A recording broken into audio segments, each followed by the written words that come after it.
So in this video, I'm going to be talking to you about how to deal with backstabbers and people who betray you.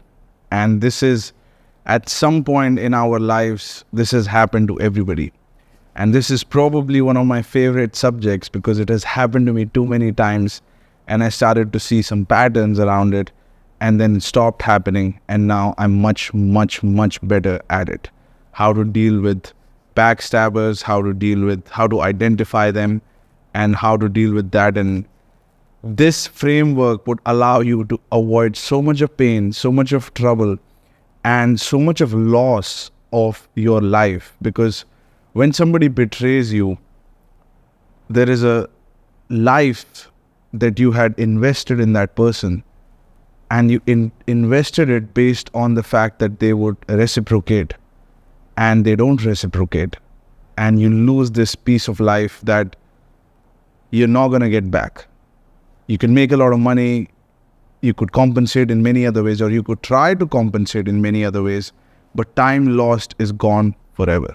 So how do you detect and protect yourself early on so that you don't fall into these traps where you're investing time into someone that is in the long term going to fuck you anyway? So how do you deal with backstabbers and betrayal? How do you detect it?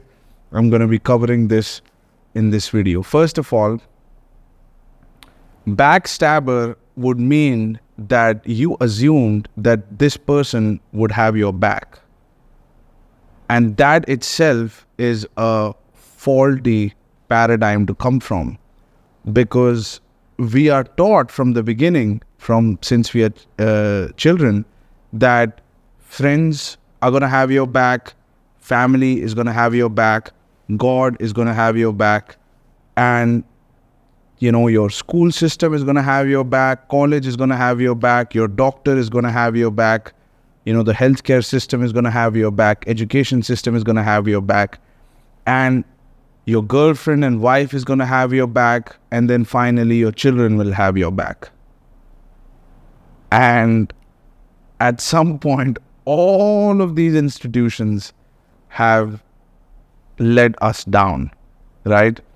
There are times when educational system failed us, family failed us, girlfriend or wife failed us, children failed us, right? Too many things. And it happens because there is this faulty paradigm that these people had your back, that you could allow yourself the luxury of leaving one of the aspects of your life in their hands. So the power over your life was in the first place given to them for whatever reason, out of trust, out of love, or whatever the narrative was. But you were enjoying the comfort and convenience of believing that somebody has your back. And the most seductive words that anybody can say to you is, "Don't worry, Jack, I will take care of you." Or, "Don't worry, Prithvi, I will take care of you." Whenever somebody tells me that, I look at the person in the eye and I'm like, I got to be careful with this person, because this person is trying to get me to depend on himself or herself, and when that person doesn't really have your back. And the last thing I want to do is believe what they say and leave the responsibility of my life just in their hands and expect them to fulfill that. It's not going to happen. And no matter who it is, mother, father, doesn't matter who it is, it should be the opposite. People should be able to depend on you, and then you keep the power, rather than you depending on people. And how you how do you depend on yourself is you're using your own mind for your own purposes of survival. So that's the first paradigm, which is faulty, is that you could depend on them, is the first faulty paradigm. I'll give you an example from my father's death. So I lost my father when I was at the age of 9, and he had a whole group of friends who would come to our house very regularly. And, there was a group of, I think, 8 to 10 people, very seemed loyal, close with my father, and they seemed to be very loyal. But after my father passed away, a lot of them tried to weasel their way into my home. They tried to do it, and they tried to do it through my mother, trying to offer financial favor, if you know what I mean. And my mother just, had a very strong guard against them. And that's one of the reasons she started to work at a cosmetic company to pay the bills and make sure that the family is protected. So my father would not have anticipated that something like this would happen after he's gone. But that is what friends are capable of doing. Some of the clients that my father probably was catering to was taken away by his friends. And this happens, unfortunately. And he was probably depending on so many people, and there were so many people in the family that he had left responsibility to that did not actually fulfill the responsibility. And in his mind, maybe he was peaceful that, okay, I have given the responsibility to these people, I trust them, and everything's going to be fine. But it rarely becomes fine, because that's not the nature of a human being. We often trust. So that's one of the faulty paradigm. The second paradigm is what I saw myself getting lost into, and I see other people getting lost into, is that you can trust the other person's moral and ethical framework, or that they were raised well and they have a tight moral framework and they will abide by the moral framework, and they will not slip into greed, they will not slip into selfish interest, they will abide by the moral code. Well, people do not follow moral code because it's so virtuous and so good. The moral, people don't follow the moral code because it's so good, right? That's not the reason people follow moral code. People follow moral code because there are severe consequences placed if the moral code is not followed. Let me say that again. People don't follow moral codes because they are good. People follow them because if they deviate from that moral code, some form of authority is going to enforce pain, enforce punishment on them. And that is the basis for following the moral code. It's not because it's so virtuous and so great. That's not the reason. It's driven by fear. If there were no consequences to breaking this moral code, it would be broken in no time. And so there are consequences placed around this moral code for breaking this moral code. That's what keeps people in check, not the virtuousness of the moral code. And whether that punishment is a punishment by law or it's a punishment which is around social, that people would stop talking to the person, or resources would be withdrawn, the social support would be taken away, or that person would go to hell. There is a hell and a heaven that they create in your mind that you would be put through. So there is a fear aspect. Major aspect of it is fear, that people don't break the moral code out of fear. So what drives them is actually fear and greed. It's not the virtuousness of the moral code. So that's another second faulty paradigm, is that this person looks like a good person. Oh, no. This person is good because they fear being bad, and there are consequences to being bad. That person wasn't always like this. So if you see a person who looks good, there is a lot of ugliness deep down in every single person. So careful with that trap. I remember there was an interview with Trump, and some guys came into the room and they looked very meek and innocent. And Trump says, "Look at these guys."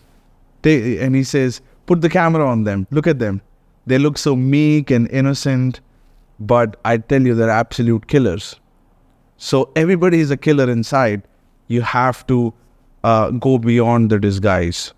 And I have seen a lot of people who had very strong killer instincts, which look very innocent. I met one of my girlfriends. She introduced me to her friend, and she had this cute little ponytail and everything, and she had a little frock, or like some dress which made her look like a child. And this is a 29-year-old girl. And I look into her eyes and I know right away she's extremely smart. And this look was a disguise and is a form of manipulation, where you would think that this is a naive girl, naive and stupid or innocent girl, but it's actually an absolute killer. And another thing that they do is they manipulate their voice to sound cute. Oh yeah, oh no. It's like they make their voice in such a way that it sounds very cute. And they have a different voice when they're around someone that they trust. Their different voice comes out. So there are these tactics that people use to disguise who they are. So that's another trap that you should be aware of, this trap of the disguise. That's the third one. And you always have to remember one thing, that people will fuck you whenever they can. That's it. So the opportunity, it's just a question of opportunity and a big enough reward. And they just have to be able to get away with it. If they have a way to get away with it and benefit, they'll do it. That's it. Without any personal consequence to themselves. And so that's one thing to remember, is that people have their own interest in mind, and they should. Why? Because if they don't look after themselves, nobody else will. And if you don't look after yourself, nobody else will. So you have to look out for your own interest, and they are doing the same. So if somebody is trying to create an alliance with you, it's most likely because they have some kind of a benefit. Even women, if they are getting into a relationship with you, they have some kind of a benefit. It's never unconditional. Never ever think it's unconditional. It's never unconditional. It's always based on certain conditions. If those conditions are not there, they will walk. So for you to expect or to be delusional enough to think that this is unconditional, there is no such thing. There is no such thing as unconditional. It's always conditional. And that's one of the bitter truths of life. But it's true about you also. You also want to look after yourself. And everybody has been given a mind for themselves, not for other people. This mind is been given so that we can take ourselves. So that's all that they're doing, really. But if we are in touch with that, then we can move things in our advantage. Because if you know why they are with you, you would know how to keep their interest long term, because you would continue to develop that quality inside of you that they like, that they're interested in, and you would continue to offer that incentive that they have in your future. And that's one of the things where, a lot of the family members are loyal to each other. Not in all of the sense. I have seen a lot of betrayal there also. Take it from me. But there are certain instances, particularly in the family, where there is a long-term loyalty trend. And that happens because you have a lifetime of incentive in that person. So it's almost like if you lose that person, you lose a lifetime of incentive. And you know that you're not going to have a lifetime incentive in someone, a stranger. Maybe you can. I have seen examples of those as well. But it's always around interest, and it's always around selfish interest. And nothing wrong with that, but that's what it's around.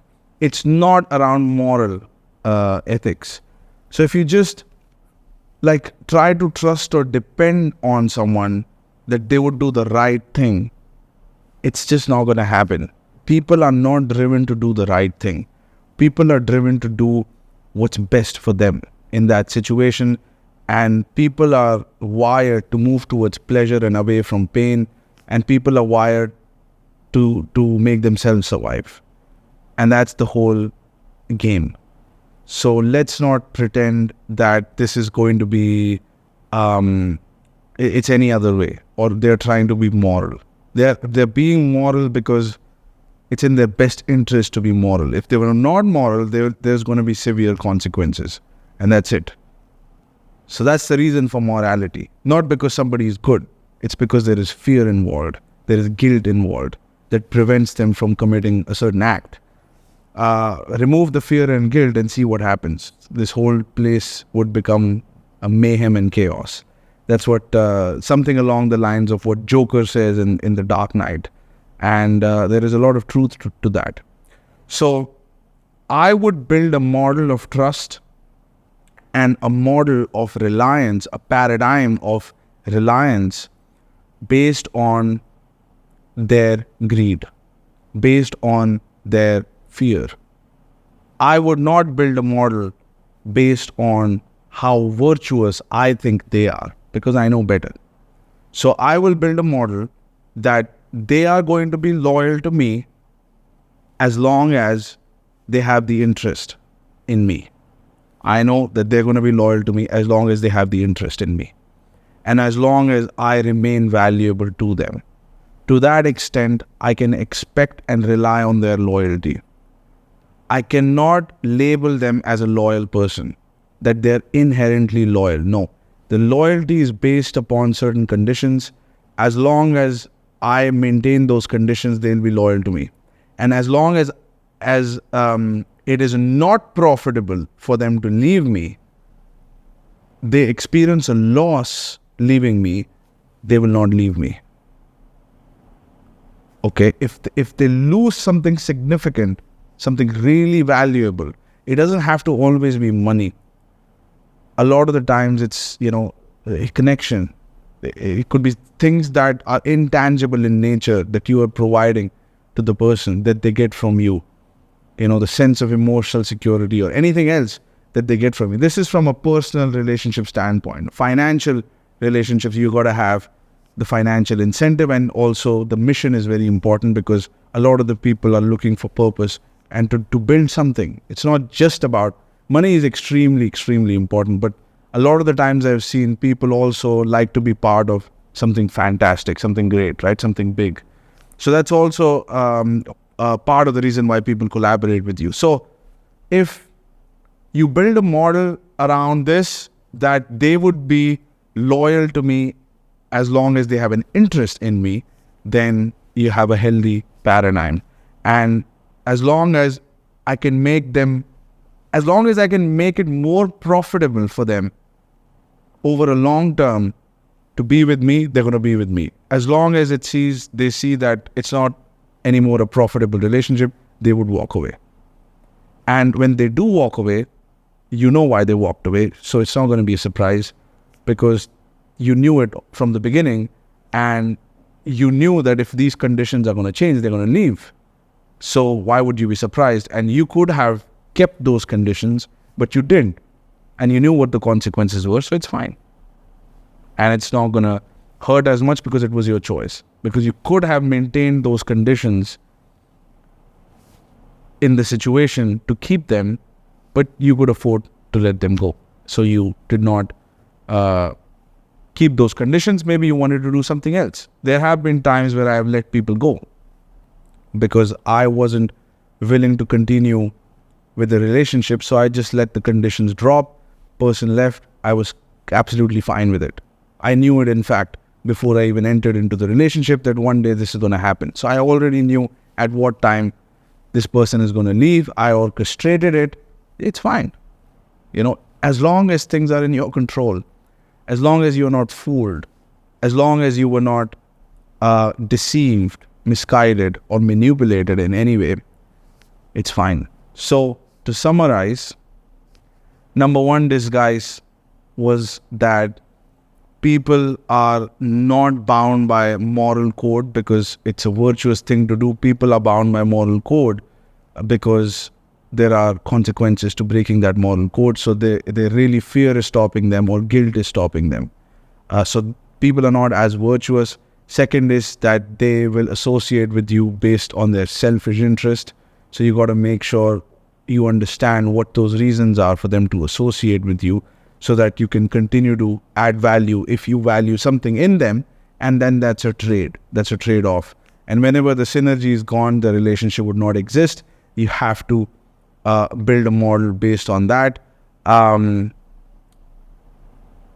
So these are probably the two biggest lessons.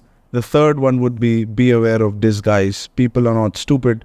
When you see somebody with two ponytails or, like cute little hair clips or anything like that, like don't be fooled by a disguise like that. Even children, I remember how smart I was even at the age of 9. I mean, I was talking about sexually about my teachers when I was 9 years old. And me and my friends, we were making jokes about it. So I wasn't that immature or naive, so to speak. I had a brain even when I was 9. And it worked kind of very similar. It's going to sound strange, but it kind of worked similar to what it works now. So kids are very smart. Even kids, don't let them fool you. And especially an adult who looks like a child it's a big disguise. So be sure that not to get suckered into these disguise of people. So be aware of disguise. And second, they are in it because of themselves. Third is they're not really that virtuous. People are driven by fear and greed. Lastly, there are 2 books that I read on this subject that absolutely blew my mind, opened my eyes. They are recommended by Donald Trump and Dan Pena. So I highly recommend you reading these books. One of them is The Prince by Niccolo Machiavelli, and the second is The Art of War. Now the names itself, Niccolo Machiavelli and The Art of War, just repelled me like anything when I first heard about these books, because they almost seemed extremely evil. And I can tell you they are.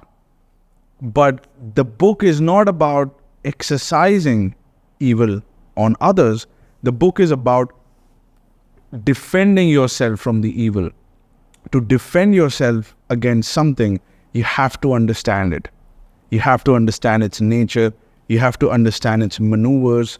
You have to understand what the evil nature inside a person can do at certain situations and will do in certain situations. And these 2 guys acquired tremendous amount of power, and they were in positions of extreme amounts of power, and they were around people who were in extreme positions of power. And they have written a whole text on how to manage that and how to look at backstabbers. Because this is the 4th thing that I would want you to be very, very careful of, is that you could be sure and certain, absolutely certain, that people are going to backstab you if they have an incentive to do so.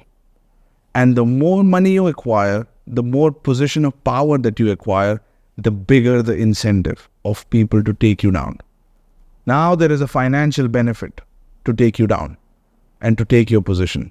So if you don't have a serious position in the world, and you don't have a lot of money, and you don't plan on making a lot of money, you could be sure that people are not going to really betray you, because there is no benefit to it. But the moment you occupy positions of power, it will invoke jealousy that you haven't experienced before. And I experienced this myself, because my friends, when they would achieve success, I would be happy for them. So I thought that when I achieve success, I would share it with them, and they would start clapping their hands, but like, oh my goodness, how did you do that? That's so great, and all of that. And when I told them about my success or showcased my success, I saw frown, I saw anger, I saw evil in their eyes. I mean, it was the most strange and interesting things I've ever seen in my whole life. And it is understandable that they experience those emotions, but everything about me triggered them, every single thing. And I want you to imagine someone who's really good looking walks out of a Bentley with a girl next to him that's the one exactly that you wanted, the car that you wanted, and wearing clothes that you wanted, and you're struggling to make payroll, you're struggling to pay your bills, and this person just walks in with this girl. Like, do you like this person? I mean, and he happens to be your friend. Like, you instantly hate the person because he has got everything that you ever wanted. So that's the nature of power, is that whenever you are in a position of power, you will attract a lot of jealousy, and you can rarely rely on friendships, because to be your friend has a lot of incentive, and to be your enemy will also have a lot of incentive. So you can almost be sure that, especially when you are in positions of power, you will attract a lot of backstabbers. Oh my goodness. And you should just be aware of that people aren't associating you with you for no reason. There is always a reason, and it's just going to be a time where they will pose as a friend, they will get inside of your head, they will get the information that you need, and then flip. And then you would be like, whoa, what happened? I suddenly see Niccolo Machiavelli on your face. I suddenly see the devil on your face. I saw a very different face. And faces have a way of changing shapes and nature based on convenience and based on how your position shifts. And I know a lot of the people, they will fake their position, where they say, oh, I'm losing this or I'm losing that, and they will disguise and say that, oh, I've lost the position of power that I was in, and they will see who stays loyal to them or not. And then based on that, they will push people away, align themselves with people who stick, and then get back on the throne once again. So that's today's video on how to deal with backstabbers and betrayal, especially in positions of power.